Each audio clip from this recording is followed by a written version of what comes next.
Liar. Everywhere. On netrootsradio.com.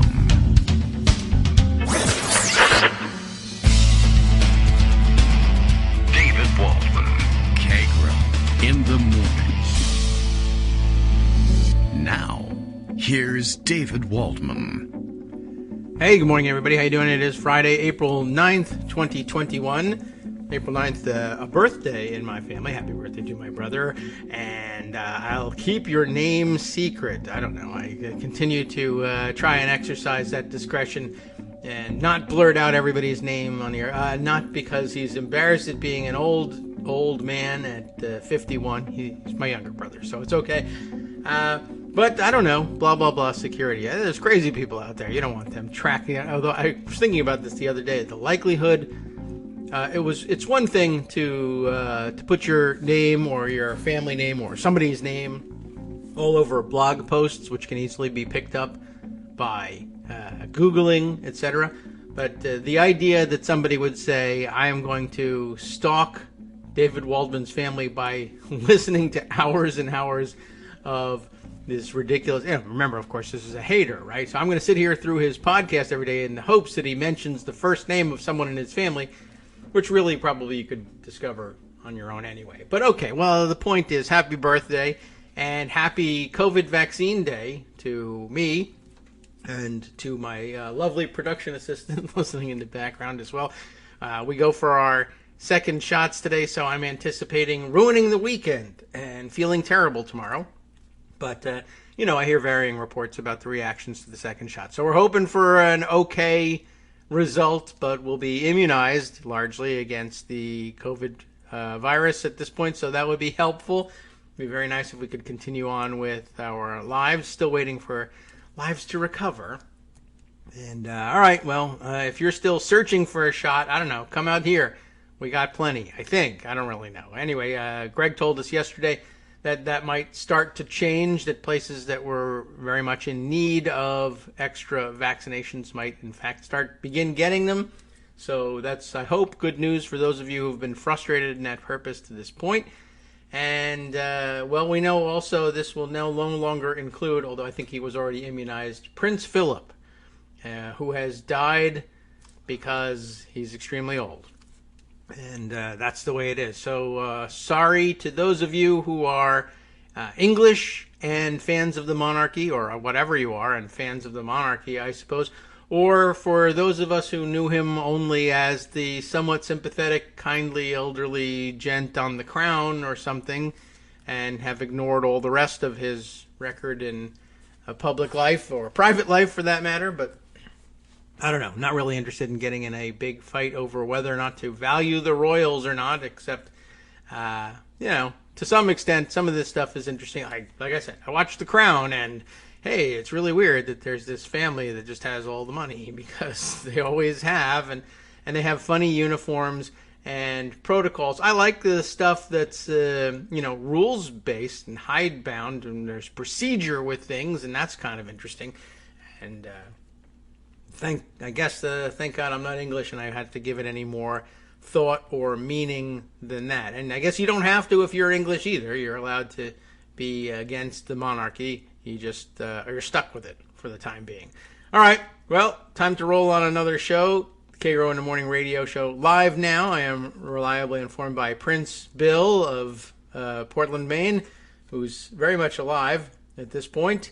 And let's see, we knew this day would come. He's on the topic of Prince Philip as well. Prince Philip has died, and if you've never heard K-Rex play Amazing Grace on the bagpipes for 2 hours, gird your loins. All right, why not? Let's warm up the pipes. There was a time when I used to, as a joke, I think, walk around, and I picked it up somewhere on TV somewhere. Somebody's method of imitating the rather sickly sound of the bagpipes by walking around and groaning and whacking yourself in the throat while you're doing it. And I don't know if I can effectively do it and any longer, but all right. So bagpipes very much in fashion. Big fan of the kilts when he was visiting Scotland as well, was Prince Philip. So big big hit for the kilt industry. I don't know. I'm not sure what to say about the guy.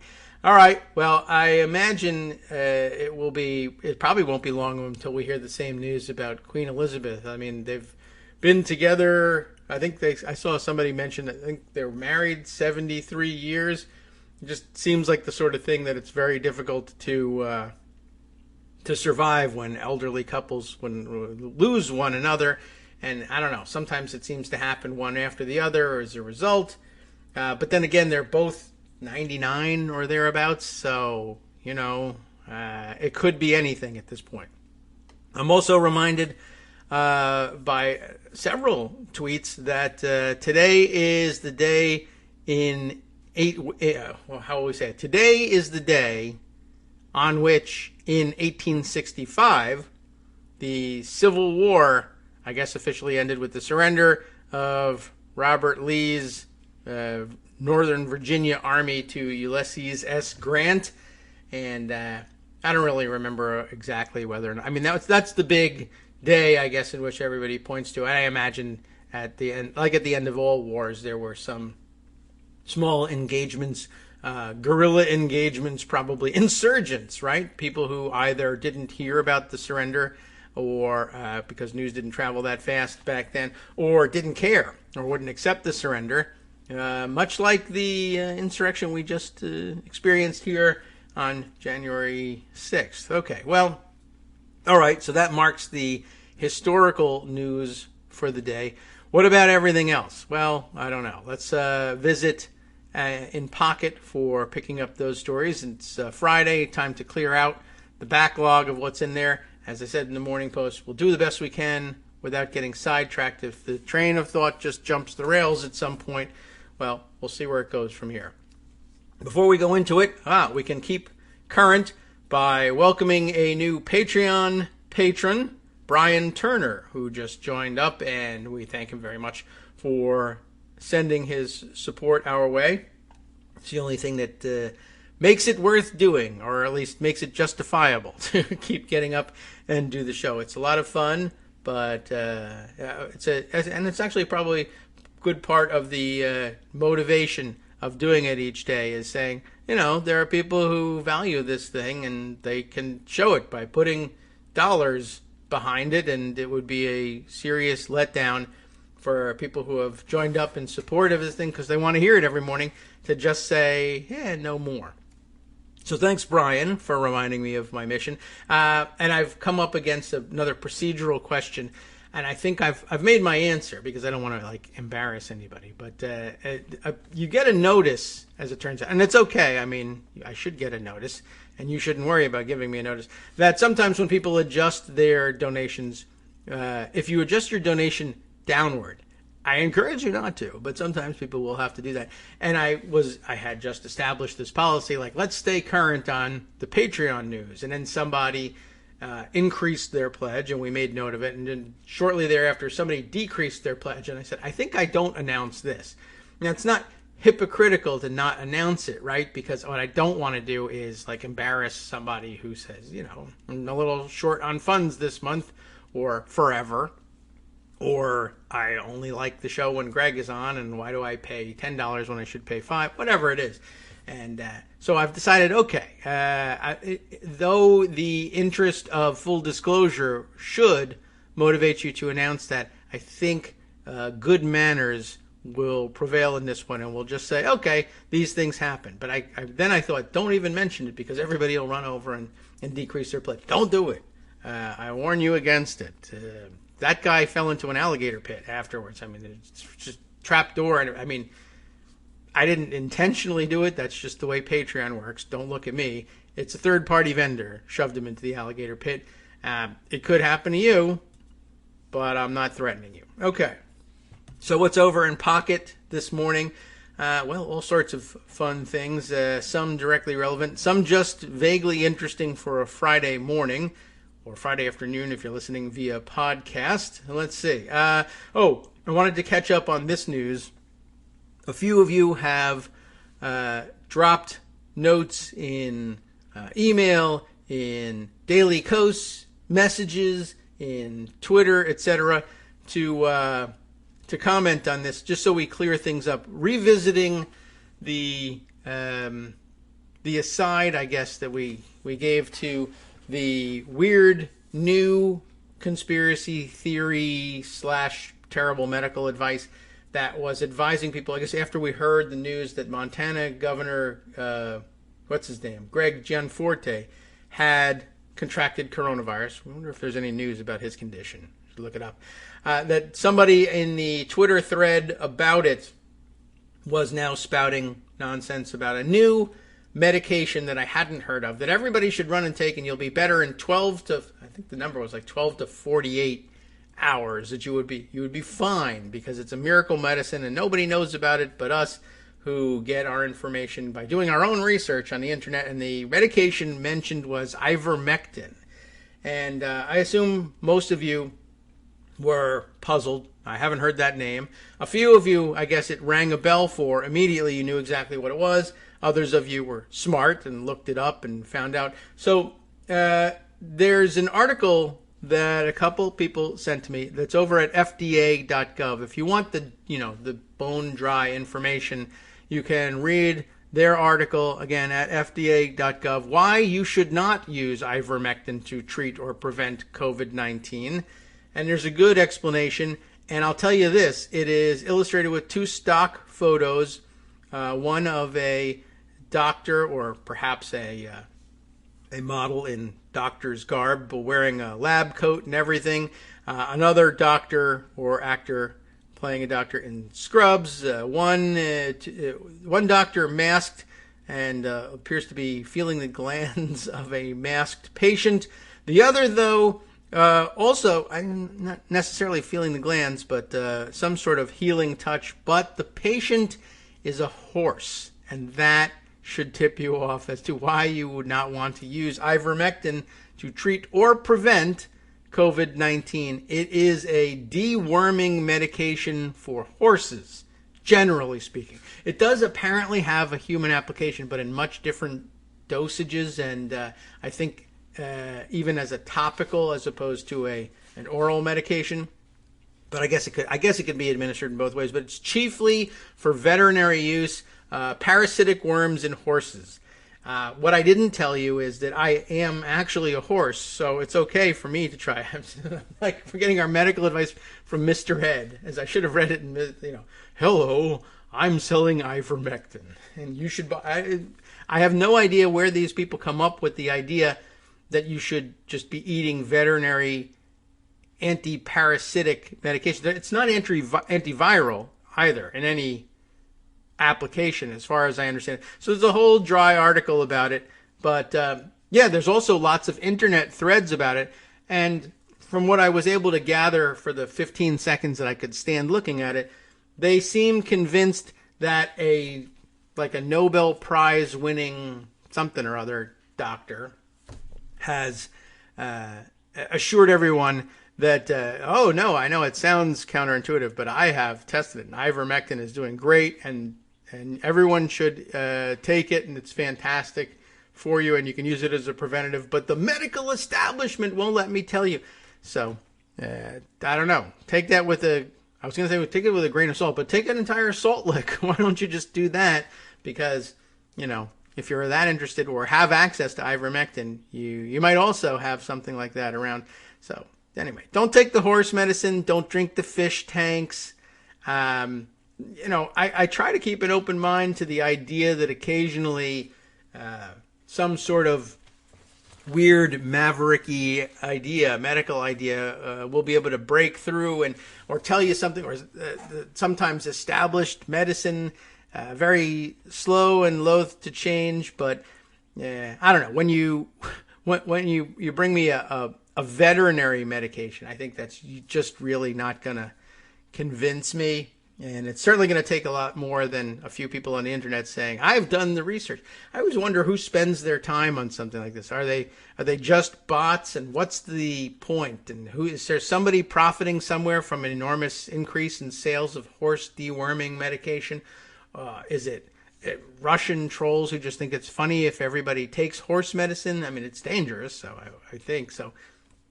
I'd say stay away from it. But anyway, thanks for everyone for tipping me off on that one, and it gives you a chance to think about, Dr. Ed telling you about what to do and what not to do in the wake of the coronavirus pandemic. But all right, there's also big news, of course. There was big news yesterday on the Matt Gaetz front. Pardon me, to battle the frog today. Matt Gaetz, in addition to seeking pardons and hoping to get a blanket pardon for himself and maybe others, I put aside a piece on that yesterday and shared it with you in the roundup, but I didn't read it aloud. But there's more news on what's going on with Matt Gaetz. Mark Sumner covered both, I think, in his the latest one that I was able to discover and put aside is Matt Gaetz took trips to Bahamas where flight, hotel, and women were provided by the guy who paid for the whole thing, who I guess refers to himself as a ganjapreneur. We were talking about marijuana legalization just the other day. We'll find out what this is all about. It's salacious, so it's good for a Friday morning. I'm now distracted by the ads on Daily Kos, which no doubt you have run into as well. Is there something that seems to be internet-wide, a real fascination with selling some sort of earwax removal equipment or treatment of some kind, which it's really difficult to see first thing in the morning if you've just, maybe finished your breakfast. They love illustrating these things with, gosh, here's a simple trick to clean earwax, or, earwax removal professionals hate this one simple trick, that kind of thing. And they keep showing these pictures of things that I guess are alleged to have been removed from people's ears, like not foreign objects, so they look like foreign objects, but people are like, this is earwax. And I've never seen earwax look anything like any of the things that they are holding there, but they're really disturbing and unappetizing, to say the least. So, speaking of unappetizing, Matt Gaetz, back on screen here. This is the way Mark Sumner tells it. When we last left Florida, Representative Matt Gaetz, and can you ever really leave him? Yes, as a matter of fact, that's where Mark goes with this. Wait, can we just leave Matt Gaetz? Oh, he goes the other way. Like, yeah, all right. Well, anyway, the answer is no. After a week in which we've learned that the revenge porn-loving Republican, and now we have to go to bullet points. This is how much trouble he's in. That this Republican has, bullet point 1, ran a sex game in which points were awarded for sleeping with interns and staffers with bonus points for virgins. Bullet 2 was connected with, if not co-owner of, an operation making fake IDs for underage girls. I guess we've finally put that all together. I mean, that's what we all suspected, but I guess it's out there now. It's a bullet point in Mark Sumner's blog post, so it's done. He also sought a blanket pardon for himself, his friends, and unnamed other members of Congress, and, of course, showed off nude photos of women while on the floor of the House, while his staffers sent still more videos to their counterparts in other offices. So I don't know whether he was encouraging people. I want you, my communications director, please send this video of a naked woman whom I allege I have slept with to the communications director of another congressional office. Maybe I should read the mechanics of how that scheme worked, but it's even less appetizing than the earwax. And all of that is on top of, Mark continues, the base level scandal in which Gaetz is being investigated for working with an indicted sex trafficker, Joel Greenberg, to recruit women for sex over the internet, including possibly at least one 17-year-old. Gaetz has denied paying for sex. However, he has admitted to being, quote, generous to his, quote, dates, which is another way of saying paying for sex. But this apparently includes paying for flights and hotels and providing, quote-unquote, gifts. About the only thing that isn't clear is whether those gifts came in the form of bundles of cash. And it shouldn't really matter, of course.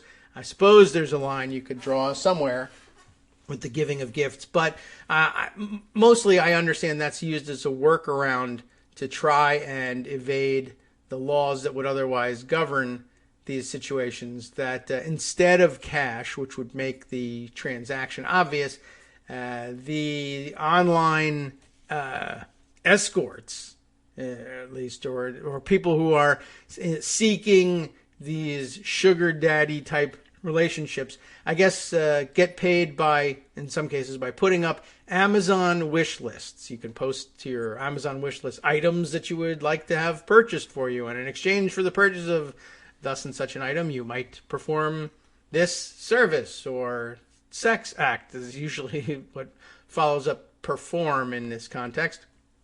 It always makes me think of some sort of circus performance, but all right. On Wednesday evening, the floodgates, get it, gates, squeezed open a little wider. Squeezed open? All right, well, that's what Mark says. Squeezed open a little wider and added an international flair to the ever-expanding scandal. International, that's very fancy and upscale. CBS News is now reporting that the sex trips, no, that's downscale, under investigation may have included at least one in which Gates didn't have the women delivered to him, but one in which he traveled to the Bahamas. I see, he didn't have the women delivered to him, but he went, I guess, to meet them in the Bahamas. That's interesting. And to make everything still more bizarre, it introduces a new Gates associate who is described as a, quote, marijuana entrepreneur and hand surgeon. That is an interesting combination.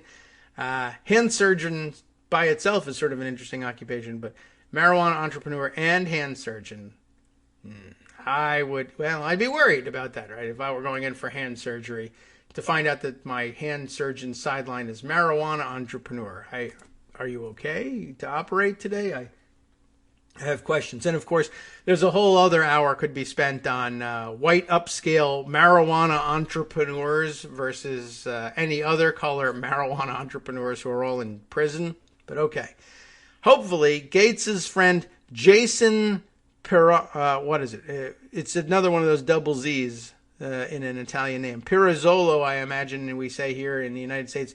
Does he even bother with the Pirozzolo or anything like that? Or Pirozzolo? Well, I would ask him, but I don't know if he's in jail or not. But he's probably busy with hands or surgery or marijuana or entrepreneuring or something like that. Well, anyway, that's his name. Pirozzolo. Jason Pirozzolo does not engage in both his advertised professions at the same time, we hope, right? Marijuana and hand surgery, because mid-surgery is a bad time for the munchies. Anyway, as CBS reports in one of the best sentences of the entire affair, and here it is, in a July 2018 podcast, Pirozzolo told ganjapreneur.com, there's a whole website about it, that Gates was working to introduce federal legislation that would boost medical research of cannabis. Now, medical research is good, and anything that might reduce marijuana's ridiculous treatment in federal law is better. However, Pirozzolo's statement seems to have come either shortly before or shortly after a trip to the Bahamas in which the ganjapreneur paid for both the flight and accommodations. That alone might be enough to trigger an investigation into bribery. However, Pirozzolo also reportedly paid for, quote, female escorts. And I don't know whether that's actually a quote, like somebody said female, or where I think we're scare quoting female escorts during Gates's time in the islands.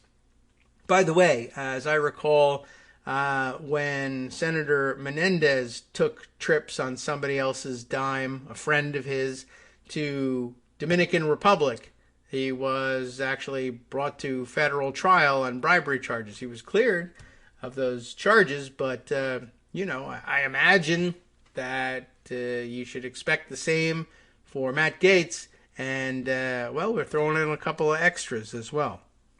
Pirozzolo's organization, working to expand medical marijuana, might also look more legitimate if the speakers at its organizing conference were not Matt Gaetz and Roger Stone, two guys who definitely know lots, I guess, about medical marijuana, but only when they're in the Bahamas and being provided free room, board, and female escorts. Gates's office quickly released a statement saying that the pardon story was nonsense and that the latest revelations show that this is all quote, a general fishing exercise, really, about vacations and consensual relationships with adults. Oh, you're in trouble. But there's no indication that any part of the investigation has been dropped. Instead, what's reaching the public is what Gates himself predicted in a self-serving op-ed earlier this week, that drip, drip, drip of new information. Though the revelations about the investigation into Gates are just 1 week old, the investigation itself is not. Greenberg was arrested almost a year ago, and Gates was under investigation well before Bill Barr stepped down as Attorney General. The DOJ still seems to be moving through all the possible charges, which could be considerable, seeing that Gates' partner Greenberg is facing at least 33 indictments. As for the pardon, Donald Trump and Matt Gaetz conducted a two-step on Wednesday in which Trump issued a statement saying that Gaetz, quote, never asked me, unquote, for a pardon, okay, and after which Gaetz called the whole story a product of the press effort to stop him from taking on the most powerful institutions in the Beltway. That's what we're after. However, what was actually reported was that Gaetz asked White House attorneys for a pardon, and not Trump, so Trump can say, he never asked me, and those attorneys recommended Trump not take such an action, in part because Gaetz was asking for a broad, undefined pardon for a whole group of people, which, is just not the way it works. All right, well, I think that brings us up to date on what Matt Gaetz is up to, unless there's been anything over the overnight period that I haven't picked up on Twitter this morning, but you think people would be, all Twitter about it if that was the case. So I think we're up to speed on what he's all about, and we can move on to other salacious news, because there is more, this time about notorious spy Mike Flynn after this. Hi everybody, it's me, David. Let's change things up from the old fundraising pitch for just a minute and talk instead about how you can be a part of our show. If you've got a smartphone or any other electronic recording device, why not sit down and record a segment for us? Read us an important article and give us your take. Read one of your own original essays, or even just give us your commentary on something you'd like to share that's important to you. Then send the file to me at kagrox@gmail.com, and I'll try and work it into the show. Short segments, a few minutes in length, are easiest to fit in. And of course, I can't always guarantee that I'll be able to play everything, but if you've ever shouted at your radio or TV about something you wish was being covered, here's your chance to change that. Make the show your own. Send your submissions to me at kagrox@gmail.com.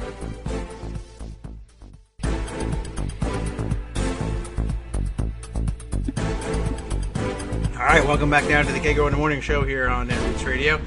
All right, well, questionable advice here. Real Jingy chiming in saying, so that I sound less foolish. This is bad news. The letter Z in Spanish can be pronounced like the S in the English word sun. That's a word that starts with S, that's true. Or the TH in the English word thing, which, as interesting as it is, I think that the surname we're talking about is Italian and not Spanish. So I'm not really sure. And of course, the double Z in Italian can be pronounced, if we pronounce it here in the United States, I guess it can be pronounced like anything. But is it Pizza? Shall we pronounce that as Spanish? Is that pizza or is that pitha? I'm not sure. Okay, the Spanish people pronounce it that way? I have no idea. I've never heard that. But whatever. I guess if I were pronouncing it in Spanish, I'll keep that in mind.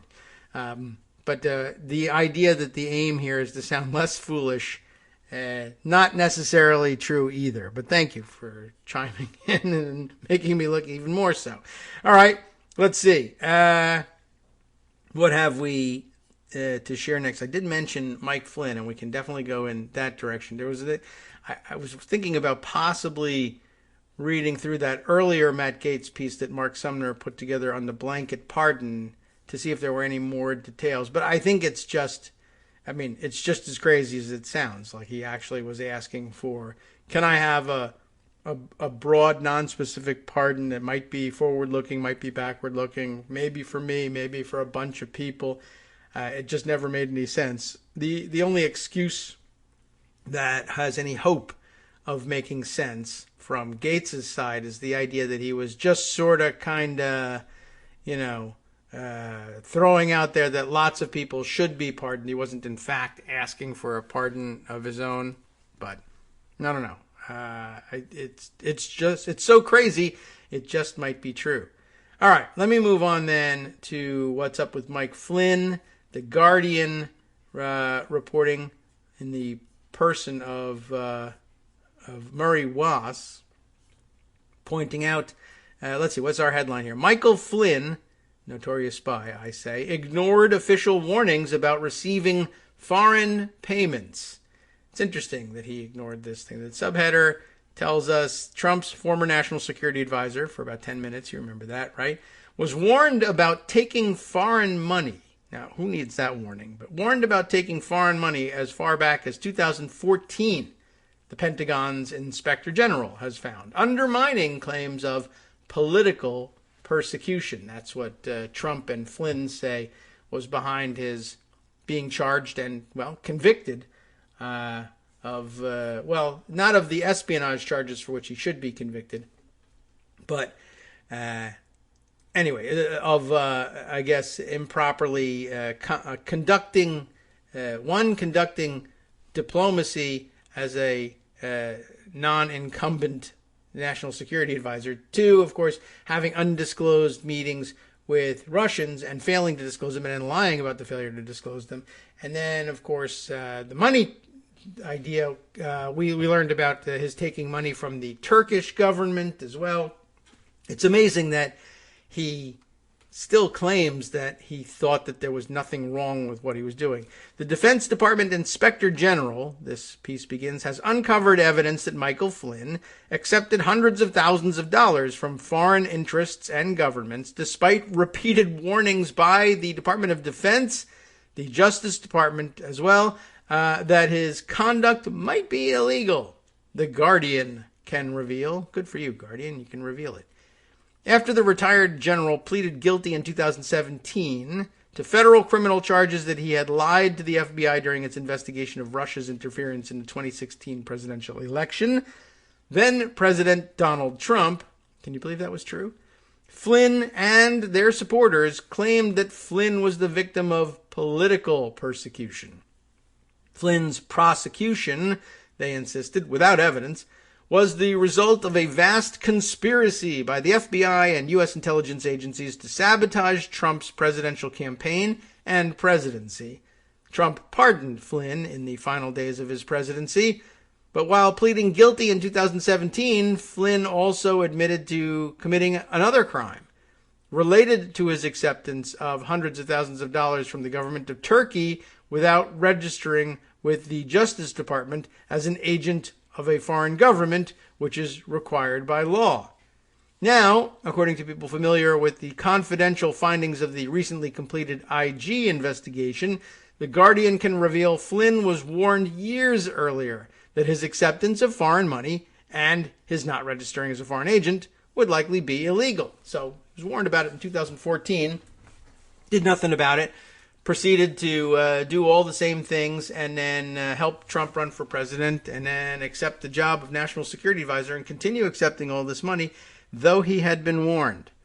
Okay, let's see. What else have we here? Oh, by the way, in the update on the double Z's, Monica says it's a strong Z in Pirozzolo, and it is indeed Italian, not Spanish. And now Janie's saying, oh yeah, right. So sorry. Fatal flaw in my helpfulness.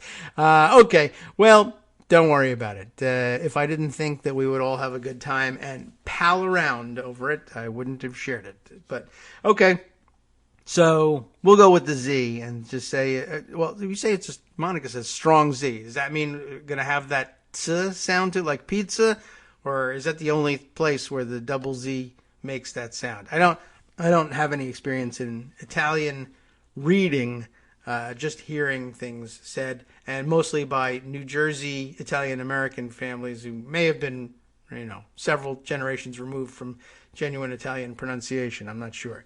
All right, back to Mike Flynn, accepting money, probably from Italians as well. Flynn's conduct occurred while he was a private citizen, long before Trump became president. Taken together, this appears to constitute powerful new evidence discrediting Trump and Flynn's claims of political persecution by those opposed to Trump's agenda. The new disclosures portray how a former military officer, despite his training to obey rules and orders, was instead driven by personal profit to break the law. Although I think if you know a little bit, as I do, a little bit, about Flynn's background, he's, supposed to be, as a military officer, trained to obey rules and orders, but Flynn's reputation was for flouting rules and orders. I guess once he rose to the upper ranks in particular, he basically, played the maverick game. Rules and regulations, they're for suckers and people who don't want to be effective generals. Not me, I'm going to do the opposite. And I've always thought he was a spy as a result, because though he thought everyone would buy the idea that I'm just bucking the stupid red tape regulations, like that excuse was going to fly when he was director of the Defense Intelligence Agency, and the rules he bucked were the fairly strict rules against having internet connections in the inner, most secret offices of the Defense Intelligence Agency, because it makes it just too easy to smuggle out classified information. He said, to hell with it, I'm having an internet connection installed in my office anyway. I assume the excuse was supposed to be because I can't be, fooling around. I want to get access to information at my fingertips. I don't need to be walking around to find an internet-connected computer elsewhere in the building. But, the reason that the rule exists is so that you don't get tempted to just pipe out information like that, or it can't be hacked out from the outside. And he just said rules are for suckers and little people, and it's a major rule. You can't do that. And then it turns out he was doing it anyway, so it wasn't just a fear or suspicion. Anyhow, the new disclosures portray how a former military officer, despite his training to obey rules and orders, was instead driven by personal profit to break the law. The Defense Intelligence Agency first warned Flynn in an October 8, 2014 letter that his acceptance of foreign money might be a potential violation of federal law, as well as the Emoluments Clause of the U.S. Constitution, which that doesn't mean anything anymore anyway, which similarly prohibits such foreign payments to government officials. On November 30th, 2016, the Justice Department separately warned Flynn he might be violating a federal law known as the Foreign Agents Registration Act, or FARA, in relation to his work as a lobbyist for the Turkish regime of the strongman, all right, here we go with the Turkish again, Recep Tayyip Erdogan. I think I recall how we decided we were pronouncing that. It's been a while on Erdogan.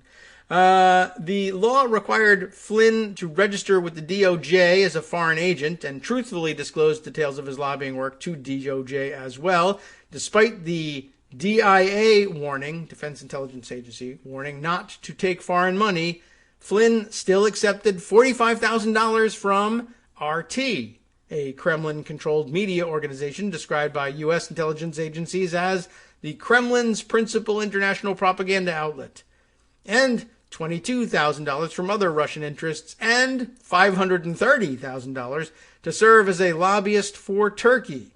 And despite the warning from the Justice Department, Flynn did not comply with the FARA statute then either. Flynn resigned as DIA director in early August 2014. More than a year later, in December 2015, he accepted the payments from RT. From August 2016 until November of the same year, Flynn worked as an unregistered lobbyist for Turkey while simultaneously serving as a foreign policy advisor to the Trump presidential campaign. On November 18, 2016, Trump, then the president-elect, named Flynn to be his national security advisor. Because Flynn ignored the DIA's warnings that his acceptance of foreign money would violate federal law, the DoD Inspector General is currently making the case to the Secretary of the Army that Flynn be required to turn over to the U.S. Treasury a portion of the proceeds that Flynn received from overseas sources. How about all of it? And more. The IG contends that the payments were illegal under the Emoluments Clause, as interpreted by executive branch legal opinions and related federal law. I'm not so sure about that anymore.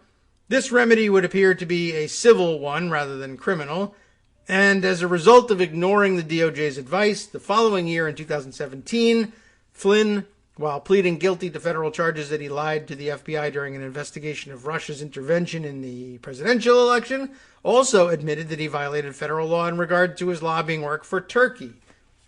That one is particularly disturbing, by the way, not so much because Turkey is better or worse than anybody else, but because it seems like such an obvious violation. If you were taking $530,000 to lobby for Turkey, and the Turkish government is saying, we want you to be a lobbyist for us, to not register as a lobbyist is like, well, then if the law says you need to register as a lobbyist and you haven't done it, you are guilty. And that's that. I mean, I don't know what's the nuance.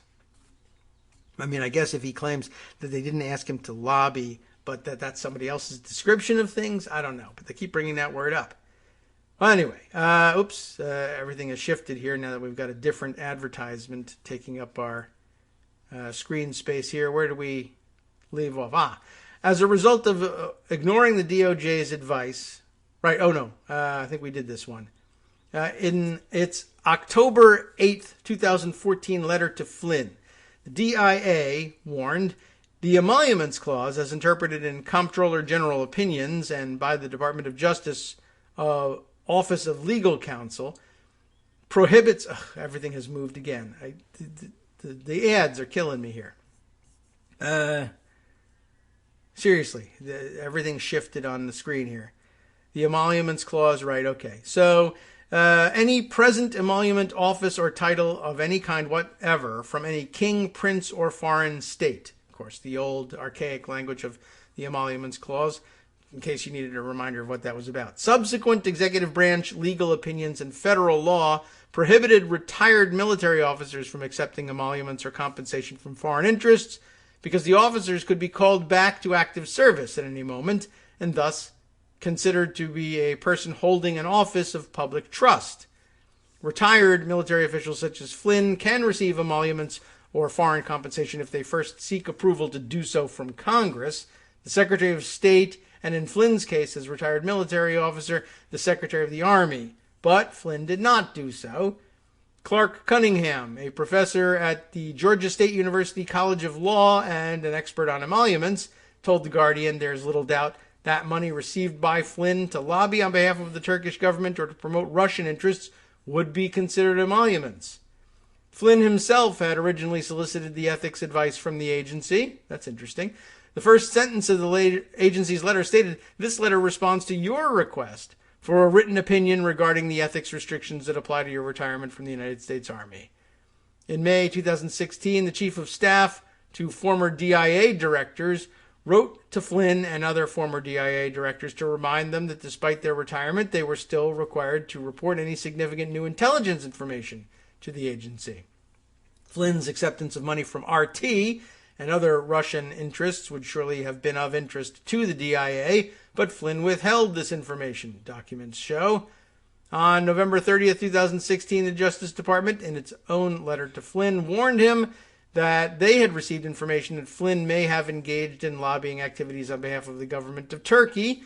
DOJ officials warned Flynn, if such allegations are true, you may be required to register under the Act, the FARA Act. A spokesperson for the DOD Inspector General said in a statement that they had closed our investigation of Flynn on January 27th, having investigated allegations that Flynn failed to obtain required approval from the Army and the Department of State before receiving any emolument from a foreign government-controlled entity. The IG since has forwarded several administrative matters by memo to the acting Secretary of the Army for review and appropriate action. The spokesperson refused to say whether the Inspector General will release a public report on its findings, as the DOD, IG, and other IGs throughout the government have routinely done in high-profile investigations. The Washington Post first reported in March that the DOD Inspector General had completed his investigation of Flynn, but details as to why the IG reached his findings such as Flynn was warned before accepting hundreds of thousands from foreign interests might violate the law, have not been previously reported. A year after being warned that such foreign fees might be illegal, Flynn accepted more than $45,000 to speak at a gala dinner in Moscow, hosted by RT, formerly known as Russia Today, at which he was seated next to Vladimir Putin, who's apparently a very important guy in Russia. Flynn also accepted an additional $23,000 from other Russian interests after Trump was elected president on January 6, 2017. The U.S. intelligence community formally concluded that Russia had engaged in a covert intelligence agency campaign to help elect Trump and defeat Hillary Clinton, and that RT had played a vital role in that effort. The late Congressman Elijah Cummings of Maryland, then the ranking Democrat on the House Oversight and Government Reform Committee, sounded a prescient alarm by pointing out that Trump had selected as his national security advisor someone who had violated the Constitution by accepting tens of thousands of dollars from a global adversary, all right, not adversary, but adversary, that attacked our democracy. Flynn only remained in office for 24 days. He was forced to resign by Trump after he admitted that he had lied to other senior administration officials and the FBI about conversations he had with the then Russian ambassador Sergei Kislyak. The other officials, I think in this case being Mike Flynn, but they don't mention him because Republicans don't care about Mike Flynn because they wanted to hang him or something like that. On December 29th, 2016, the outgoing Obama administration had imposed sanctions against Russia for its covert interference in the presidential election. That same day, Flynn and Kislyak spoke by phone, conversations intercepted by U.S. intelligence agencies. Flynn was overheard counseling Kislyak not to retaliate against the U.S. for the sanctions. Questioned by the FBI, Flynn denied that he'd ever proffered such advice to Kislyak. On December 1st, 2017, Flynn agreed to plead guilty to federal criminal charges as part of a plea bargain with special counsel Robert Mueller that he had willingly and knowingly made false, fictitious, and fraudulent statements to the FBI regarding his conversations with Kislyak. As part of the plea bargain, Flynn also admitted to violating FARA by not disclosing his work as a lobbyist on behalf of Turkey. In May of 2020, the then Attorney General William Barr ordered that Flynn's conviction be vacated, and on November 25th, 2020, Trump granted Flynn a full pardon. So that brings us up to speed on where Flynn is at the moment. But yeah, he's always been fast and loose with the rules.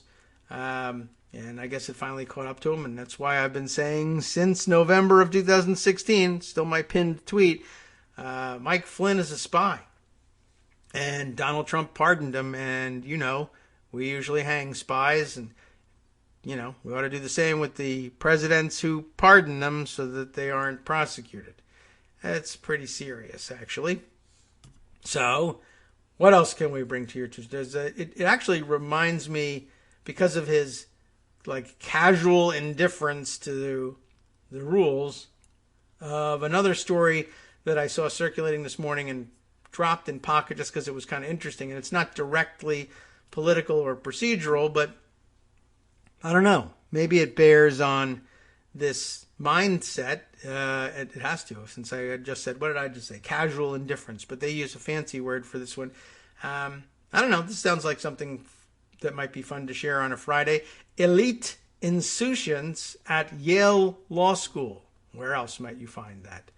Plenty of places, but definitely always going to find some at Yale Law School.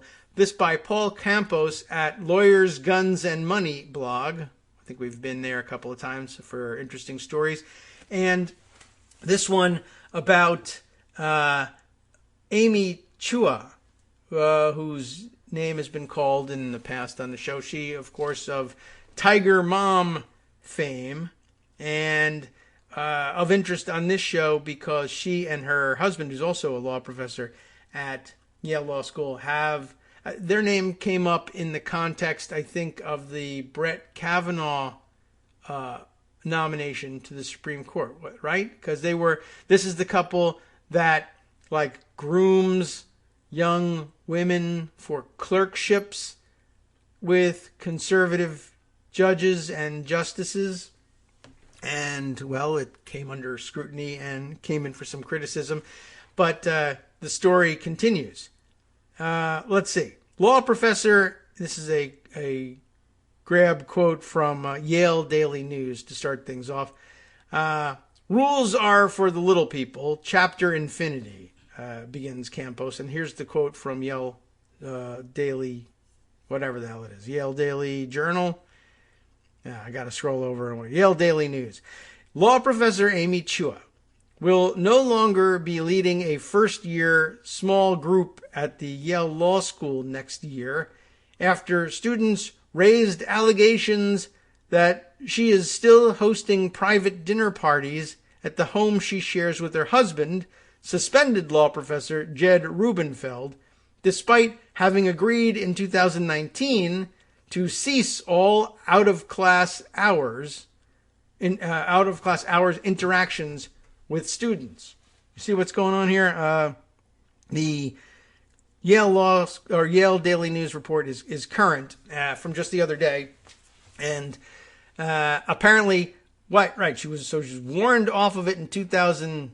I don't know when she was warned, but finally she agreed with the school in 2019 not to have any more out-of-class interactions with students because of what she was suspected of doing, and she's just continued doing it. And now she will no longer be leading a first-year small group, whatever that's supposed to mean, at Yale Law School. She won't do it next year after students raised allegations that she's still doing that thing that she agreed in 2019 she would stop. This is just kind of interesting.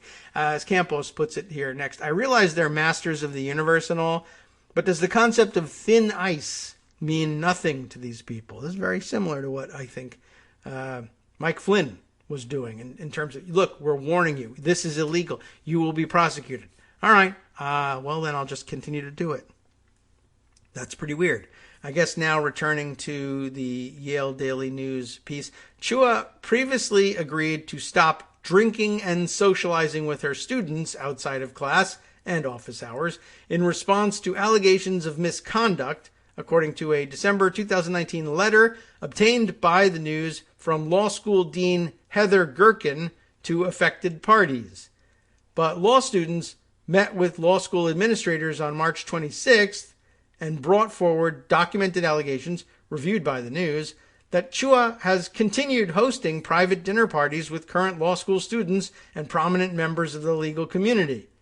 3 days later, Chua was removed from the list of professors who will lead small groups, which are intimate groups of around 15 first-year law students, led by a professor, several of them, I guess, at the law school for the 2021 and 22 academic year.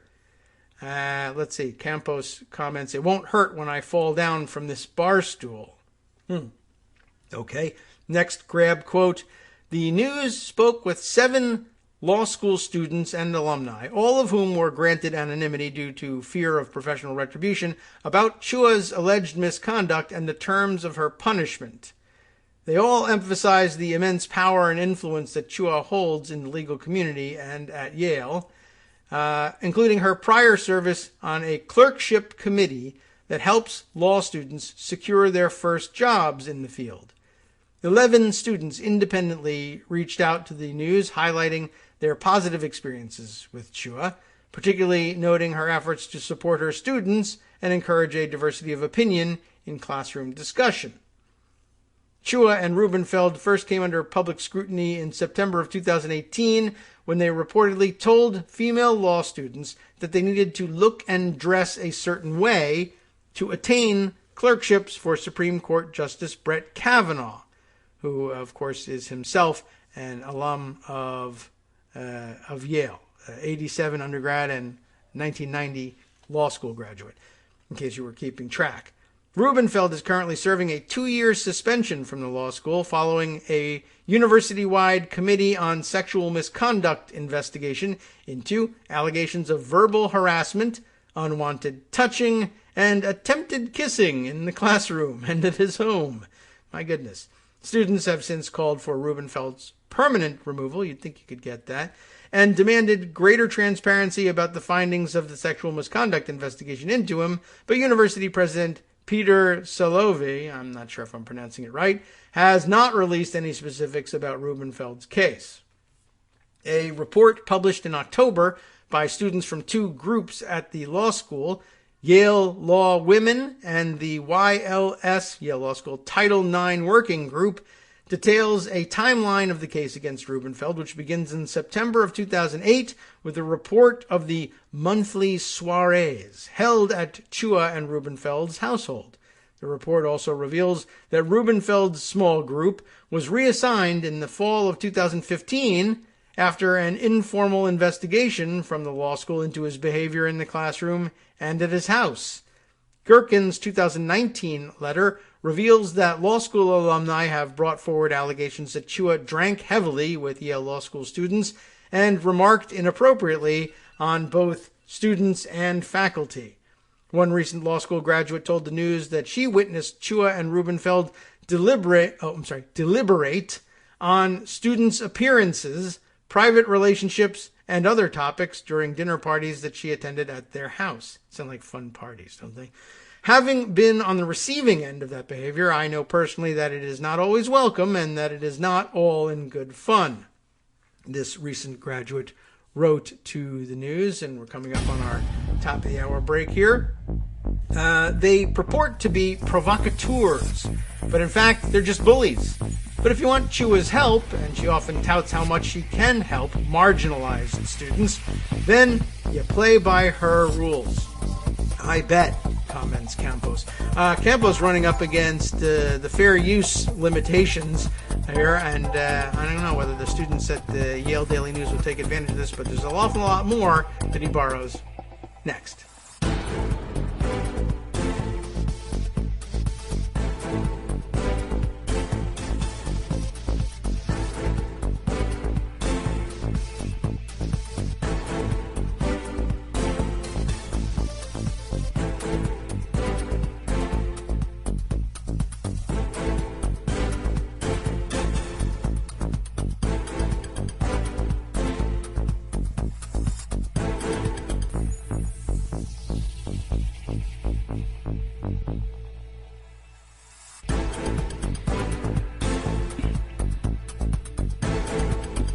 Welcome back now to the Kagro in the Morning Show. You're on Netroots Radio. Let's continue with this fascinating article. There's only a little bit left, actually. Again, Paul Campos writing at Lawyers, Guns, and Money blog. One more chunk taken from the Yale Daily News. Gherkin outlined the terms of Chua's punishment in her 2019 letter to Chua. In the letter, Gherkin explains that Chua would not teach any required courses, which would include the small group courses, for the 2020 and 21 academic year, and would not resume teaching required courses until the law school is, quote, assured that the kind of misconduct alleged will not occur. Chua also agreed to a substantial financial penalty, the amount and nature of which remains unclear. The letter also explained that under Gherkin's deanship, Chua would not serve on the clerkship committee, which, of course, helps law school students secure judicial clerkships. Chua told The Guardian in August that she voluntarily gave up this role and that it was a pleasure to step back because she never wanted to be on the committee. I did it on purpose. Additionally, Chua also agreed on her own initiative, in quotes, to stop drinking with her students and socializing with them outside of office hours and class, according to the letter. Campos concludes here, as I've had occasion to remark before, while I was composing this post, some single mom making $11 an hour got fired from her job at McDonald's for showing up 7 minutes late because the bus wasn't on time. Meanwhile, Chua and Rubenfeld continue to get paid collectively close to $1 million a year to basically not do their jobs anymore, but apparently being asked to at least avoid getting drunk around the kiddies is just too much to ask of our best and brightest. And, well, that's one of the downsides of being ensconced as what I guess is a tenured professor at a prestigious university. I mean, I understand that Yale wants to invest in its students getting clerkships because that's what helps justify paying the outrageous tuition there. But yes, these folks have been accused for a long time of going well beyond what's necessary and proper there, and have been warned to stop, have agreed to stop, been punished for not stopping, and guess what? They still won't stop. I guess maybe they're just not trustworthy people, and we can be rid of them once and for all, perhaps. Maybe that's too much to ask. All right, let's see. Other interesting topics here in Pocket. There are many, and I'll scroll through, and I thought we might roll a little further back to a couple of other stories that have been waiting for a long time and never really got the play that they were looking for here. Let's see. Here's one in between the old story that I never finished about Trump cheating his donors with the repeating donations check boxes. There was some more information in there about that, but I don't think I'll return there. But in between that and an old Matt Gaetz story, we have this CNN note that I haven't seen commented on very widely. I thought it was worth bringing something up about this. White House tells Democratic investigators, that is to say, the current Biden White House, which is the institution of the White House and views itself as part of the historical continuity of the White House. That's what explains this otherwise inexplicable story. White House tells Democratic investigators on Capitol Hill it no longer has the Trump White House Capitol attack documents. Phil Mattingly reporting this for CNN. The White House, the institutional White House, which regards itself, I should point out, as protecting the institution of the presidency. So this will sometimes lead to situations like this one in which Trump, an obvious lawbreaker who ought to be prosecuted for any number of crimes, being replaced by Joe Biden, who campaigned very clearly on displacing his Trump's criminal regime, still won't turn over documents, and now says it can't, but wouldn't in early days turn over documents that might have been incriminating to Trump because it's protecting the institution of the White House. They don't want the next Republican president turning over papers that might be damaging to Biden or any other Democratic administration later on. But of course, there's very little chance that the next Republican administration will feel bound by those rules or the respect for the institution. Trump wasn't, and you can bet that the next Republican won't be, and it's kind of foolish. But, there's probably more happening behind the scenes than meets the eye, but here's what does meet the eye. The White House says it no longer has custody of the documents that House Democratic investigators sought to shed light on the inner workings of then-President Donald Trump's top aides in the lead-up to and on the day of the January 6th attack on the U.S. Capitol, according to a letter obtained by CNN. It has been the long-standing practice, they write, for all White House records to be transferred to the custody of the National Archives and Records Administration at the end of each president's tenure. White House counsel Dana Remus wrote in a letter to House Oversight Committee Chairwoman Carolyn Maloney, a New York Democrat.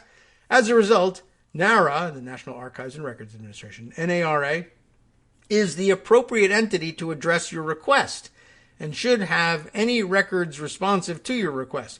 We do not have custody of such records at the White House, Remus wrote. And, of course, I am sure technically true. It's just a little bit less than helpful. And when they were in their hands, they probably should have turned them over. But instead, they didn't want to be accused of meddling in the investigations, and maybe it's best for the institution if they, in fact, do that, especially if they are, in fact, readily available from the National Archives. House Democratic Committee chairs on March 25th sent letters requesting documents and communications from before, during, and after the attack on the Capitol from a wide range of entities, including the White House, federal agencies, local law enforcement, and the House and Senate sergeants at arms. That request included the National Archives, where Remus said any records responsive to the inquiry would now be held. The request marked a clear ramping up from Democrats into their unilateral investigation, because Republicans won't cooperate with it. But their unilateral investigation into the events that led to the death of 5, injured dozens of law enforcement officers, and shook the country just 2 weeks before President Joe Biden was set to be inaugurated. In the request sent to the White House, specific communications and documents from then Trump administration employees with any relationship to the events of January 6th were requested, an area that up to this point has remained largely unknown in the investigations into the attack.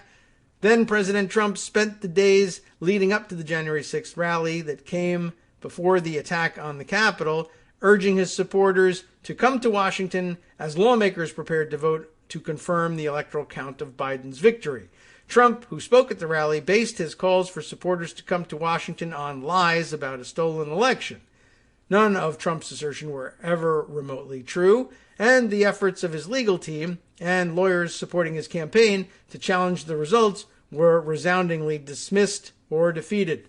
So, okay, you didn't learn a great deal about how they viewed the insurrection, but interesting to note that the White House, I don't know whether they dragged their feet in responding, and there's no word on whether the National Archives has responded positively or not, but it's of interest that they are conducting this probe, and specifically interested in the communications of White House officials during that time. And speaking of interest in communications during the insurrection, another article that we haven't gotten to yet from the Washington Post about the big group conspiracy cases being put together by DOJ. Oath Keepers founder, associates, exchanged 19 calls from the start of the January 6th riot through the breach, prosecutors allege. So some insight into what they were communicating about at the time. Spencer Sue wrote this on April 1st for the Post, and we've been holding on to it ever since. Oath Keepers founder Stuart Rhodes, his deputy, and 3 members who guarded Roger Stone exchanged nearly 20 phone calls over 3 hours on January 6th, coinciding with the first assault on police barricades protecting the U.S. Capitol and spanning the time the 3 members breached the building. Prosecutors charged on Thursday. That would be last Thursday, not yesterday. In a new indictment adding previously charged Stone guards Joshua James, 33, of Arab, Alabama, and Roberto Minuta, 36, of Prosper, Texas, to an Oath Keepers conspiracy case that now has 12 defendants. Prosecutors bluntly laid a path to Rhodes and a person they said he put in charge of his group's operations that day. Prosecutors identified that individual only as Person 10.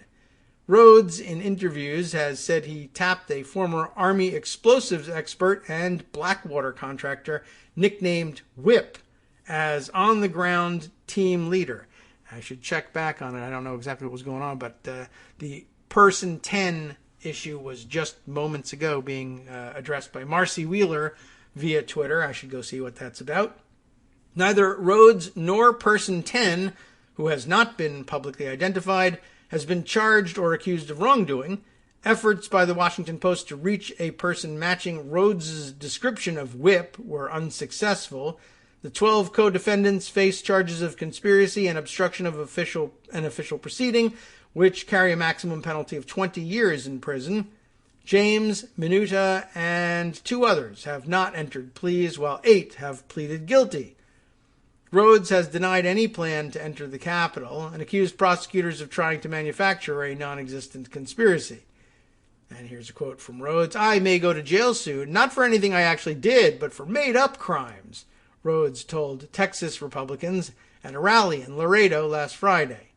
He urged supporters of former President Donald Trump not to cower in fear and claimed the federal government was trying to get rid of us so they can get to you. If we actually intended to take over the Capitol, we'd have taken it, and we'd have brought guns, Rhodes said. Smart statement. In a statement announcing the new charges, the Justice Department said the defendants engaged in frequent and consistent communication leading up to the attack.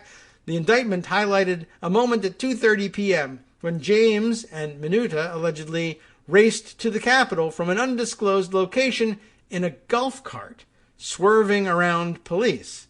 Minuta was dressed in battle apparel, including hard-knuckle tactical gloves, ballistic goggles, a radio with an earpiece, and bear spray, prosecutors said. Patriots are storming the Capitol building. There's violence against patriots by the D.C. police, so we're en route in a Grand Theft Auto golf cart to the Capitol building right now. It's going down, guys. It's literally going down right now. Patriots storming the Capitol building, Minuta allegedly stated during the drive, the indictment said, I guess in one of the phone calls. The government did not indicate that it knew the contents of the 19 calls, but it presented their timeline and duration. I don't know, so where did this quote come from if it's not the content of the call? I guess it's possible that it might have been a Facebook post that said that, but okay. Anyway, the government said it didn't indicate that it knew the contents of the calls, but presented their timelines and duration, showing many came back-to-back or seemingly relay style among Rhodes, usually referred to as Person 1 in court filings, and Person 10, James, Minuta, and previously charged Florida State lead Kelly Meggs. Prosecutors previously asserted that Rhodes forwarded a message around 2:15 p.m.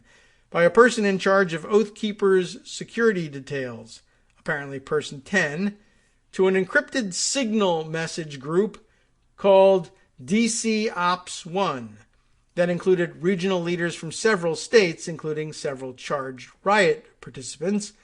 They, quote, have taken ground at the Capitol. We need to regroup any members who are not on mission, the message said moments after the mob at 2:13 p.m. smashed its way into the Capitol from its west front.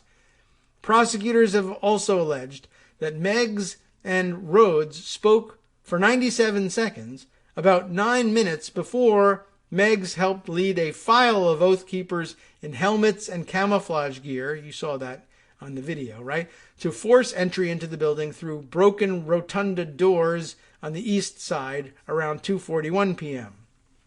A 25-page indictment handed up Wednesday, 2 weeks ago, or a week and a half ago, I guess, made public Thursday, also a week ago, lays out more intricate timeline of travel, lodging, and payment arrangements for Rhodes, Person 10, and the dozen co-defendants. According to the indictment, Person 10 on January 4th checked into a room reserved and paid for using a credit card in Rhodes' name at the Hilton Garden Inn in Vienna, Virginia. Rhodes and Minuta, a Newburgh, New York tattoo parlor owner who moved to Texas, apparently traveled separately to Washington and checked into the same hotel the following day, charging papers said. The charges also presented a seemingly minute-by-minute glimpse of their communications at key moments of the Capitol attack. Around 1 p.m. on January 6th, Minuta and Rhodes allegedly exchanged 2 calls totaling about 3 minutes as a crowd of Trump supporters first surged through police barricades onto Capitol grounds from 1st Street Northwest and Pennsylvania Avenue Northwest. Over another 17-minute span from 1:59 to 2:15 p.m., the time of the rioters' first break-in, Person 10 and Rhodes spoke, and then Person 10 and James exchanged 5 calls totaling about 6.5 minutes, and Rhodes called Meggs for 15 seconds. At about that time, Rhodes allegedly forwarded Person 10's "We need to regroup" message to the signal group, and Person 10 called Meggs for 42 seconds. Between 2:24 and 2:33 p.m., Person 10 and Rhodes spoke for nearly 5.5 minutes before Meggs and Rhodes exchanged their call. James checked back with Person 10, and Minuta and James jumped into the golf cart. At 3:15 p.m., Minuta and James allegedly entered the Capitol through the same rotunda doors, pushing past police. Between 3:40 and 4:05 p.m., James and Person 10 later connected for 3 minutes, and Minuta and Rhodes for 3.5 minutes, before more than a dozen Oath Keepers, including many who entered the building, gathered around Rhodes just outside the Capitol not long after 4 p.m., the indictment charged. Although some charged Oath Keepers were seen acting as bodyguards for Stone earlier in the day and photographed with him in December, he has consistently said he was not involved in the Capitol riot, which means he probably was, and did not have advance knowledge of any illegal acts there. Stone has not been accused of any wrongdoing. Rhodes has said that he did not set foot on Capitol grounds until after the riot began, and that initially charged co-defendants went totally off mission and didn't coordinate with us at all while they were there. He said he recommended members bring helmets, tactical gear, and weapons, such as metal batons, to protect themselves against left-wing extremists, who were nowhere to be found, of course, but only went to the Capitol because there was a bunch of chaos, and I wanted to make sure my guys didn't get into trouble. But it was too late. Some of them had gone stupid and jumped inside. Well, we'll see how well that plays in court.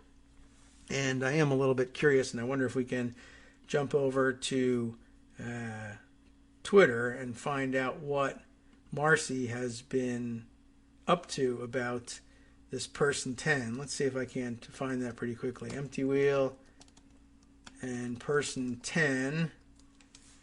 Let's see what this is about. If it brings up her latest on these things.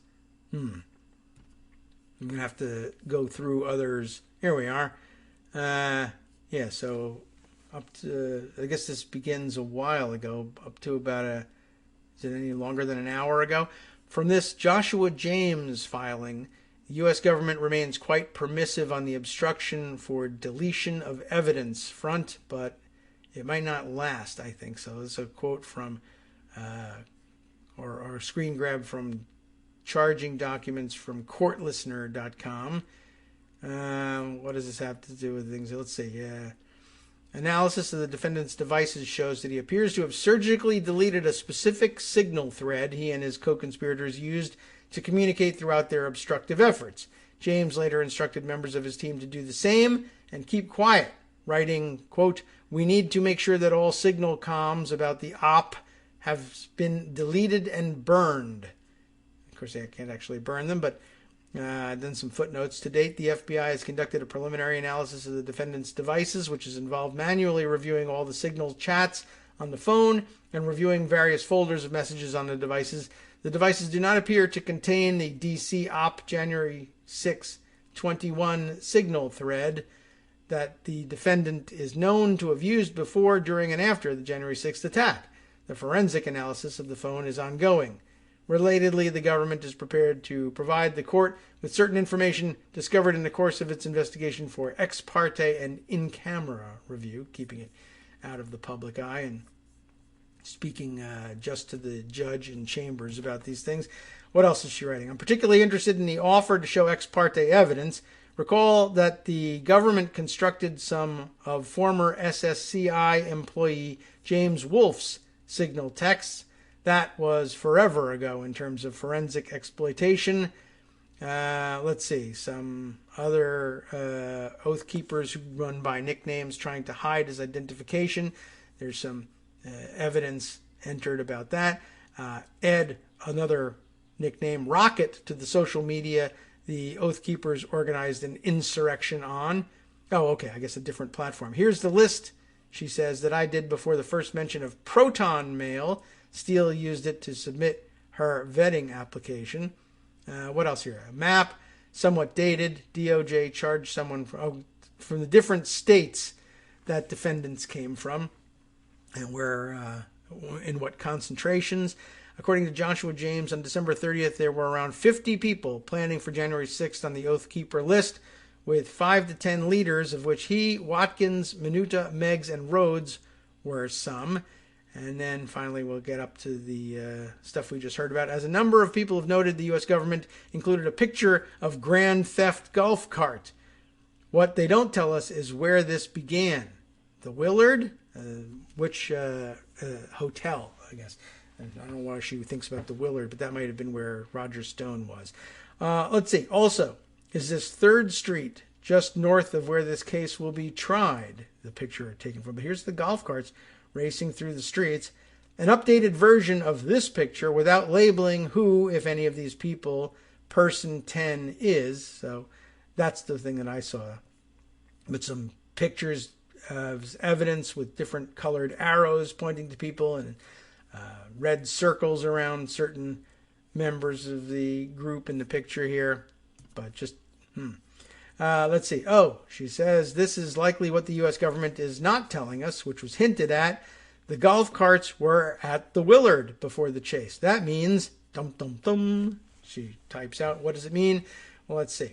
She includes the tweet of Benny Bryant saying about half an hour after guarding Roger Stone outside his hotel, the Willard is probably the fancy place where he was staying, 5 Oath Keepers were seen near 2 white and 1 green golf carts, Joshua James, Robert Minuta, and then other stupid names like Checkered OK, Oath Keepers, Goofy OK, and Smurf OK. It's likely these were used in their mad dash to the Capitol. It's interesting then that they borrowed or stole the resources of the Willard Hotel for that, and that might connect them to Stone as well. If James and Minuta, Empty Wheel writes, did take the golf carts from the Willard to the Capitol, it means all the calls in yellow, particularly in the back and forth ones, happened while Oath Keepers were co-located with Roger Stone, among others. And so the participants in the thread now questioning whether person 10 might in fact be Roger Stone. How interesting would that be? Of course, he's been pardoned for everything, and I don't know whether his pardon covers this or not, but I don't know. We'll find out.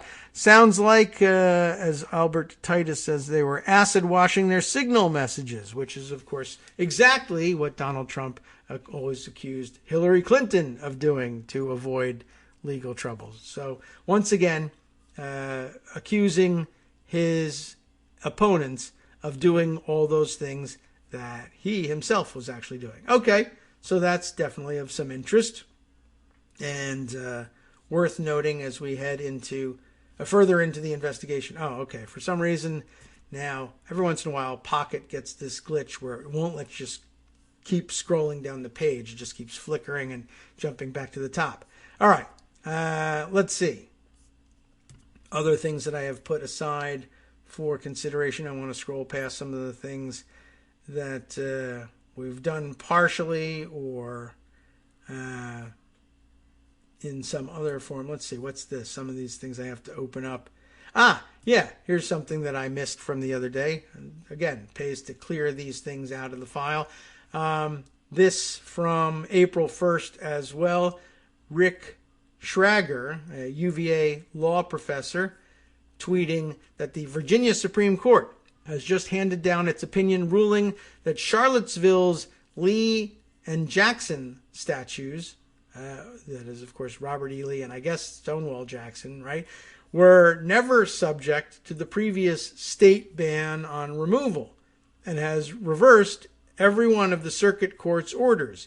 After years of litigation, the statues can come down. The removal of those statues is, of course, one of the centerpieces of the Charlottesville demonstrations and riots and murders and the Unite the Right rally. And so I guess to no one's surprise, there was no legal footing for the right-wing demonstration at the time. They were just plain in the wrong, and though they were demonstrating against it, they could have done that peacefully, but of course chose not to. So here a screen grab from the decision. Let's see where this starts. Thus, the present tense language used in the statute indicates that the statute applies to monuments and memorials erected pursuant to the authorization provided to localities through this section of law, and the prohibition against disturbing or interfering with those memorials is limited to the memorials authorized by Code Section 15.2-1812. The statutes accepted by the city of Charlottesville, it's confusing every time we switch between the words statutes and statues. They are, in fact, statutes about statues. The statues accepted by the city of Charlottesville in the 1920s were not acquired pursuant to the authority conveyed by this section of the code. So, the removal or covering of those statues is not regulated by the prohibitions in the code. In other words, the prohibitions in the code apply only to, quote, such monuments or memorials that are erected pursuant to the statutory authority granted by the General Assembly, and not to all war memorials that may have been erected at any point in time as claimed by the plaintiffs. So, voila. I guess they can now be removed, and then now it'll be up to the city of Charlottesville to find a way to remove them that won't result in another riot, and that usually means removing them by surprise overnight at some point without any announcement to the public of when obviously the where, though, is taken care of, but when the removal takes place. So we'll see if that happens anytime soon. We'll be right back. Hi, it's me, David Waldman, your host for Kagro in the Morning. I have good news to report. Many more listeners like you are making critical contributions that keep our show on the air. Makes good sense, of course, and patreon.com, Patreon.com, makes it simple. Now you can make easy, secure, recurring monthly contributions to support our show. Patreon.com/KagroX gets you straight to our donation page. Maybe you'd like to thank us for helping keep you sane during the Trump era. Maybe you're looking forward to in-depth explanations of what's going on in the Biden administration. Whatever it is that keeps you listening, we need your help to keep bringing it to you. And hey, if you happen to prefer using PayPal or even the Square Cash app, we're up and running with those options too. Thanks again, everyone, for all of your support. We literally could not do this without you.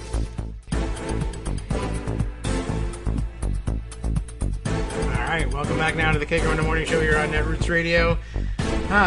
Okay, so which direction to go next? Well, there's plenty. I'll see if there's a couple other stories that we missed that you may have heard by now, but I guess I want to put on the record just for, I don't know what, for the sake of knowing that we talked about them in case we need to refer back to them. An old story you likely saw, again, probably about 2 weeks ago, but bears mentioning because of the haha factor. Politico reporting that Ivanka Trump's flagship policy program was slammed by government auditors. Did you realize that there was a flagship policy program under the direction of Ivanka Trump? And as you might have guessed, nothing happened under this initiative, and it was all conducted rather haphazardly and stupidly, and therefore blah, blah, blah. I mean, that might relate to news from today. I happened to see, just before the show went on the air, The Hill reporting via Twitter that it said coveted endorsement of Donald Trump for Marco Rubio's bid for re-election to the Senate. Little Marco, who he belittled and slammed all throughout the 2016 election campaign and for years thereafter, and who came under attack fairly frequently in anticipation, it was thought at the time, of a possible run for the Senate seat by Ivanka Trump, even though I don't think anybody really thought that she was going to put serious effort into anything like that. So I guess this ends the speculation that Ivanka Trump, if there ever was real speculation, would run for the Senate now that her father has endorsed Lil Marco instead. It's going to be a little tough, but he can reverse it if he wants to. He's Donald Trump. There are no rules. Anyway, there were rules, I guess, for Ivanka, even though I don't think that she'll suffer any consequences from this. But again, her flagship policy program, let's find out what it was and how badly it failed. She touted more rigorous standards for women's empowerment, but USAID delivered the opposite. What do you know? That's pretty weird. Ryan Heath, filing this report on March 31st for Politico, the Government Accountability Office has issued a damning report about the implementation of legislation supporting Ivanka Trump's signature Women's Empowerment Initiative from her time as an advisor to her father, President Donald Trump. You remember that? As Ivanka Trump traveled the world talking up the whole of government Women's Global Development and Prosperity Initiative, deep problems were developing in rollout of the bipartisan Women's Entrepreneurship and Economic Empowerment Act of 2018 at the U.S. Agency for International Development. That's the full name of USAID. Trump's stump speech on the global conference circuit was anchored in stories about the legal and regulatory barriers many women face around the world in establishing their property rights and starting businesses, and she had a solution. This act, which they just refer to as W-GDP, WGDP, or Women's Global Development and Prosperity Initiative. They dropped the I so they can be GDP, get it? All right.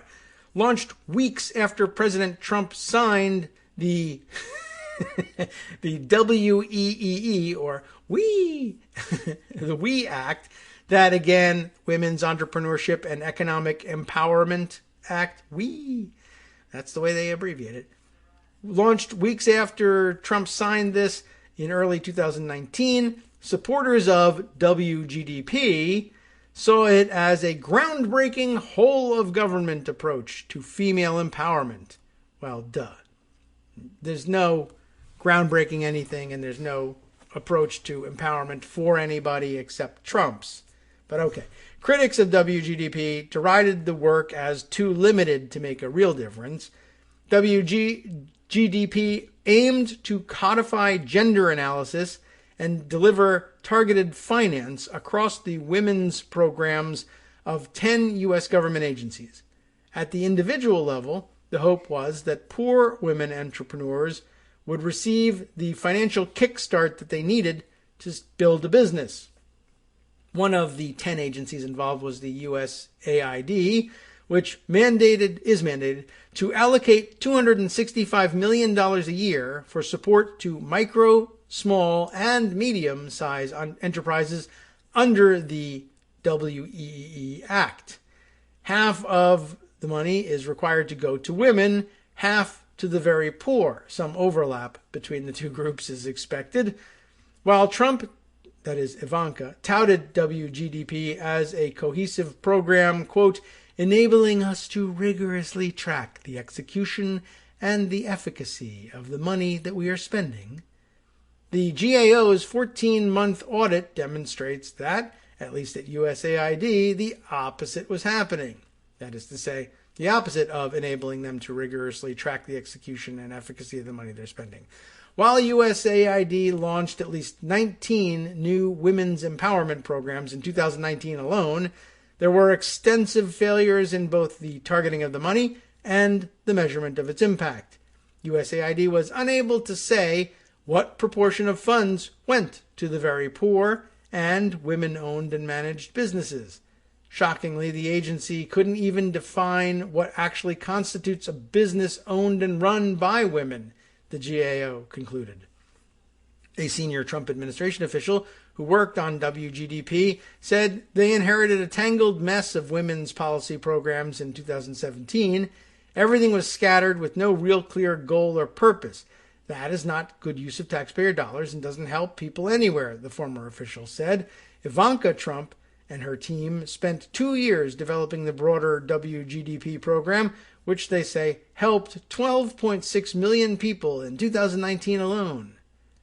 But the White House had limited control over USAID, where a 20-person team of career officials, initially known as the Office of Private Capital and Microenterprise, and later as the Private Sector Engagement Hub, oversaw WE Act spending. Trump's team held weekly and sometimes daily calls with those officials to monitor implementation. One of Ivanka Trump's favorite anecdotes about women's empowerment on global conference stages from New York to Doha focused on her efforts to empower Colombian women, whom she visited in September of 2019 with USAID Administrator Mark Green. The American and Colombian governments went as far as to issue a joint communique on their shared vision. Below the surface, there already were problems with USAID's programs in Colombia. The GAO singled out USAID's Colombian funding of a Productive Entrepreneurships for Peace program and a rural finance initiative as examples of projects with important general inclusion goals, which also failed to meet the WE Act requirement to fund the very poor directly.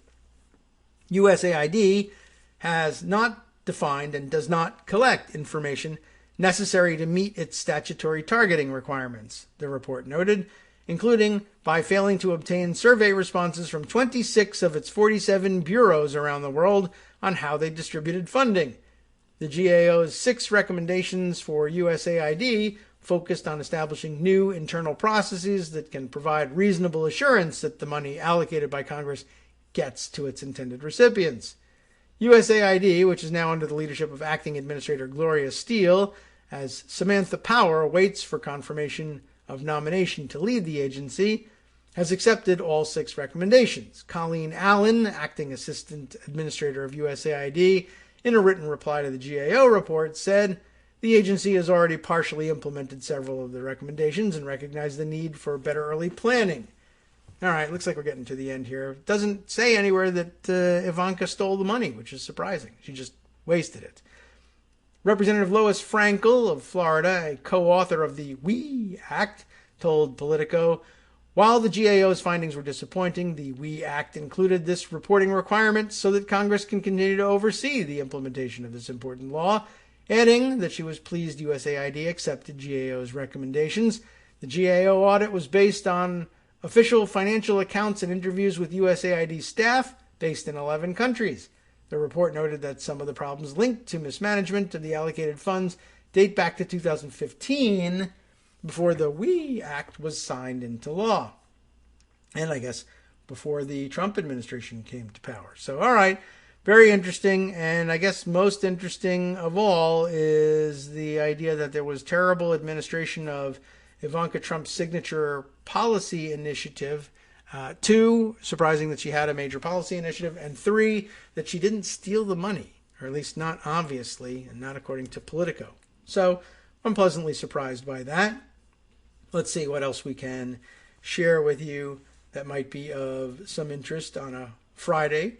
Let's see. I wonder if this will help us. It might be too long ago that we discussed this very technical subject in order to jump all the way back to this. But I think we'll give it a try. And I think we made some mention of the Budget Act in the last couple of days. But this is the Budget Control Act. Yes, this harkens back to the discussion we had with Greg, sometime early last week, about the budget caps, the 10-year budget caps coming to an end. Yes, okay, and this is the research that we did offline to see if we could find the source of that. All I could remember at the time, you might recall, is that, this brings to mind the whole episode in the area of 2010, the fiscal cliff and the super committee and spending caps and all that. So 2 items on that front that I put aside. Let's see. This one was, I guess, about the benefits of those caps finally expiring. An entry in the American Association for the Advancement of Science news section of their website. Matt Hourahan writing this piece on January 19th that the Budget Control Act may have cost over $200 billion in federal research and development. 10 years of spending caps have taken their toll on research dollars. And I think probably not worth necessarily diving into the body of the piece, but an interesting take on the problems that these spending caps caused for scientific R&D. And, let's see. We'll just put this down at the bottom. The what did we lose section we might be interested in. There's probably no way to know the precise costs in terms of discoveries, technologies, or discouraged talent. That is from all this money being missing from the R&D budget. But we do have some general ideas about what we get out of federal R&D, not least of which is preparedness for public health emergencies. Can you think of any that we might be experiencing now? As well as for the achievement of public missions like clean water, earthquake prediction, or border security, some of which are actually important. Federal R&D also lays the groundwork for broader innovation. In general, there seems to be a substantial and growing relationship between public R&D investments and the quality and quantity of invention.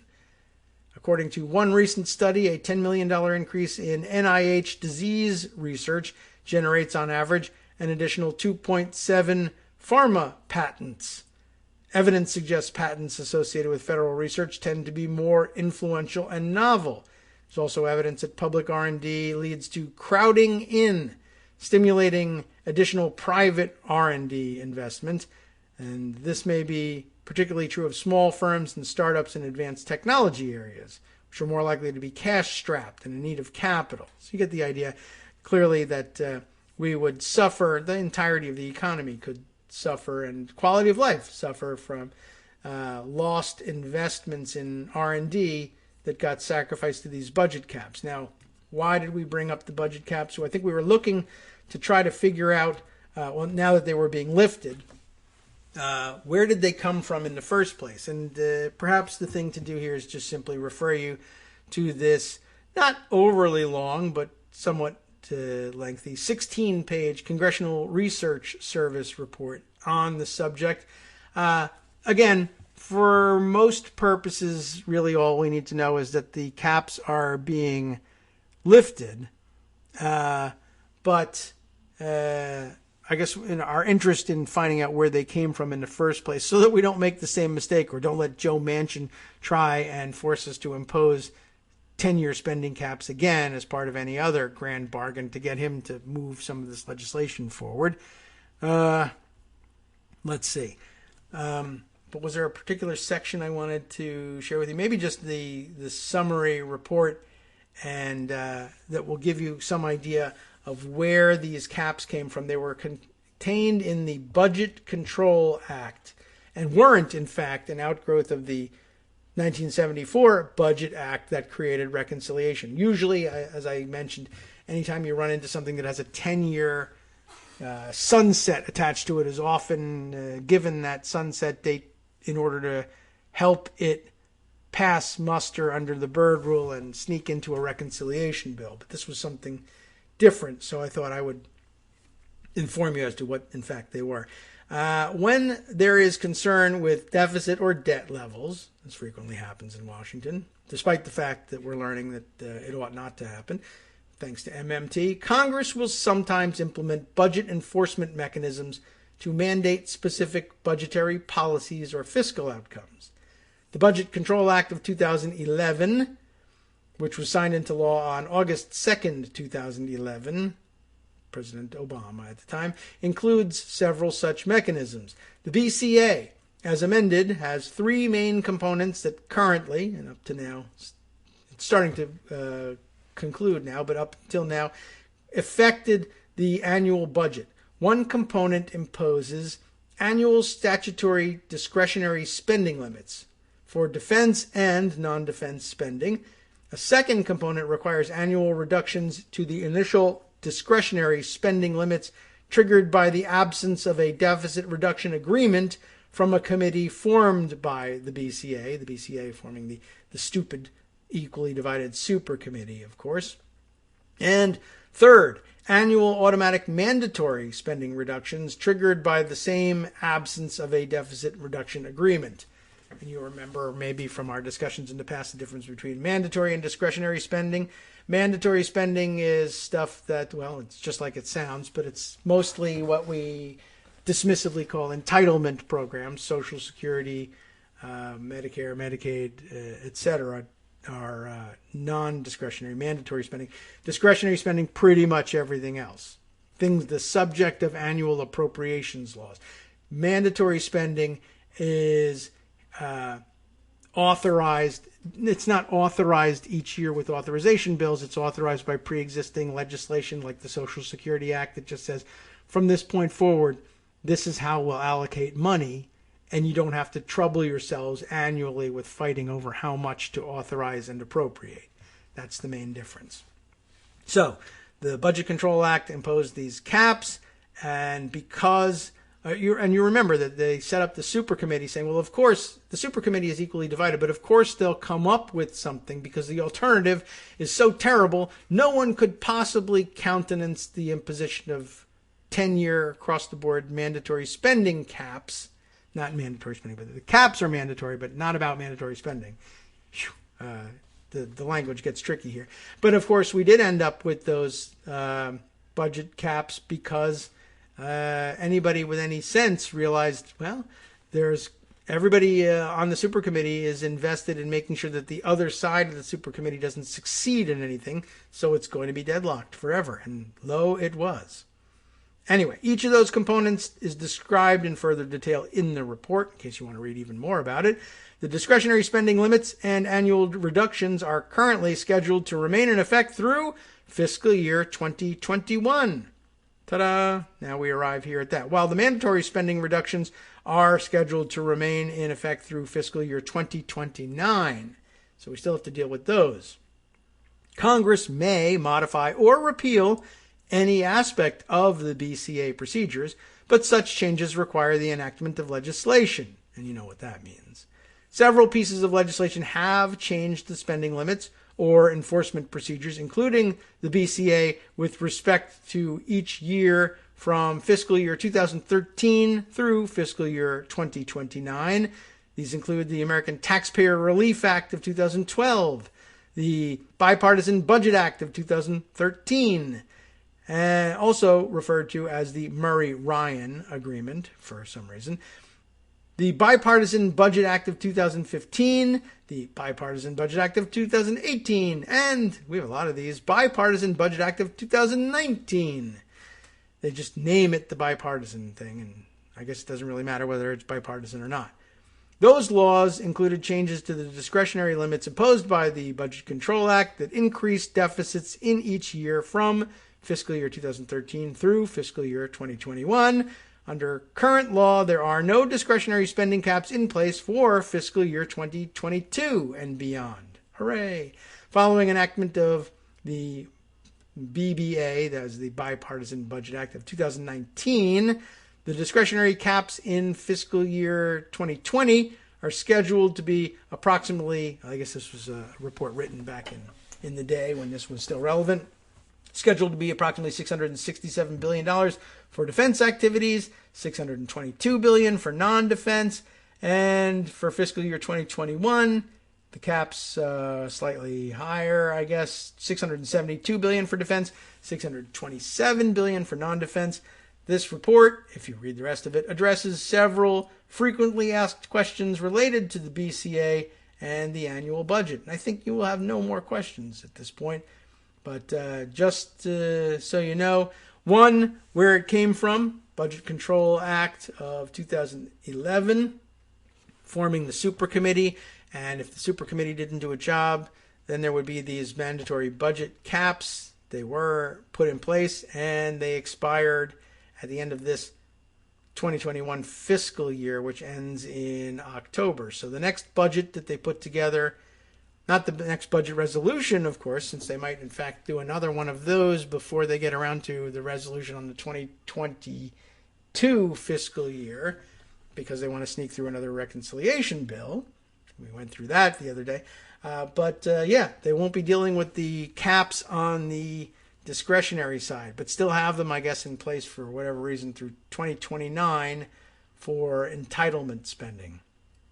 All right, and I guess also important to note that, yes, they can change those mandatory caps along the way so long as they pass legislation enabling themselves to do so. So even when you set down in law that there's going to be mandatory caps lasting 10 years, you have to account for the fact that Congress can sit back down and say, it's getting kind of boring in year 6. We're going to change the caps or eliminate them for that matter.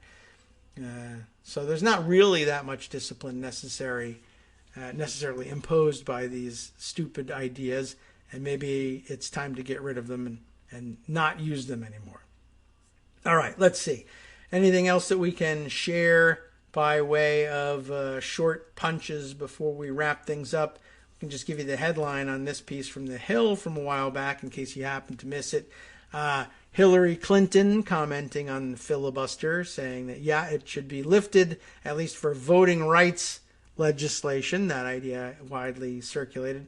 I believe Joe Manchin has recently said no to that, even for, obviously he was against changing the filibuster rules, but the carve out for voting rights legislation, I think he's rejecting as well, which it's not the worst thing in the world. I mean, they should do it just so that they can get the bill passed.